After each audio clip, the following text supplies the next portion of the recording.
Chlorofluorocarbons. CFC అంటే ఏంటి అంటే అవి ఏంటో తెలుసుకునే ముందు వీటిని ఇంకొక పేరుతో పిలుస్తారు. దాన్ని ఫ్రియాన్స్ అంటారు. We call it as freons. So ఈ క్లోరోఫ్లోరోకార్బన్స్ ఏవి అంటే ఒకటి క్లోరిన్ పేరులోనే ఉంది. రెండోది ఫ్లోరిన్ అంటాం. దాంతోపాటు కార్బన్ పార్టికల్స్ అంటాం.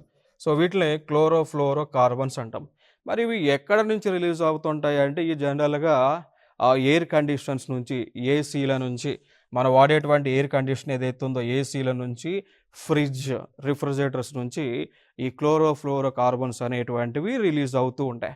మరి ఈ రిలీజ్ అవ్వటం వల్ల పర్యావరణానికి ఏ విధంగా హాని చేకూరుతుంది అంటే ఈ క్లోరోఫ్లోరోకార్బన్స్ అనేటువంటివి నేరుగా ఆకాశంలో ఉన్నటువంటి ఓజోన్ O3తో రియాక్ట్ అవుతుంది. ఈ ఓజోన్ అనేటువంటిది స్ట్రాటోస్ఫియర్. సో స్ట్రాటో ఆవరణంలో ఉంటుంది. ఆ ఆవరణంలో ఉన్నటువంటి ఓజోన్‌తో నేరుగా ఈ క్లోరిన్ గాని, ఫ్లోరిన్ గాని వెళ్ళి రియాక్ట్ అయ్యి ఓజోన్‌ని కాస్త విచ్ఛిన్నం చేస్తా ఉంటుంది. ఈ ఓజోన్ పొరకు రంధ్రం పడేలాగా చేస్తా ఉంటుంది ఈ క్లోరోఫ్లోరోకార్బన్స్ అనేవి.